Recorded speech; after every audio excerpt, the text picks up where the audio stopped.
எவ்வளவோ variety rice இருந்தாலும் தக்காளி சாதத்தை வந்து லஞ்ச் டைமில் சாப்பிட்றது வந்து ரொம்பவே வந்து சூப்பராக இருக்கும்ல. அண்ட் கர்நாடகாவில் பெங்களூர்லாம் வந்துட்டு நம்ம ஊரில் மார்னிங் வந்து இட்லி தோசை பொங்கல் மாதிரி அங்கே வந்து மார்னிங்லேருந்தே வந்து தக்காளி சாதம் கிடைக்க ஆரம்பிச்சிருங்க. அவ்வளோ வந்து ஃபேமஸ் அங்கே.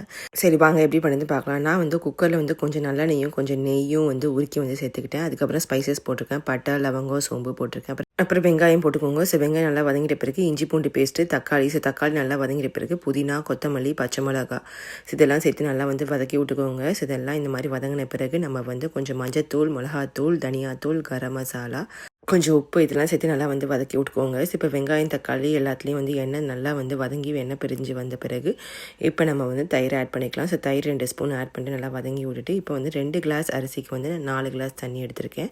ஸோ இதை நல்லா வந்து ஊற்றிட்டு நல்லா வந்து ஒரு கொதி வந்துட்ட பிறகு மேலே வந்து கொஞ்சம் லெமன் ஜூஸ் ஊற்றிட்டு ஒரு 1/2 அன் ஹவர் ஊற வச்சுருக்கேன் அரிசி. அதையும் வந்து இதில் ஆட் பண்ணிவிட்டு ஒரு 2 விசில் வச்சு எடுத்திங்கன்னா சூப்பரான தக்காளி சாதம் ரெடி. ஸோ கண்டிப்பாக ட்ரை பண்ணி பார்த்துட்டு எப்படி இருந்துன்னு சொல்லுங்கள். இதோட வந்து தக்காளி சாதத்தோடு வந்து கொஞ்சம் தயிரையும் சேர்த்து வச்சு சாப்பிட்டிங்கன்னா ப்ளஸ் வத்தலையும் வச்சு சாப்பிட்டிங்கன்னா அவ்வளோ சூப்பராக இருக்கும். கண்டிப்பாக ட்ரை பண்ணி பார்த்துட்டு எப்படின்னு சொல்லுங்கள். Thank you bye.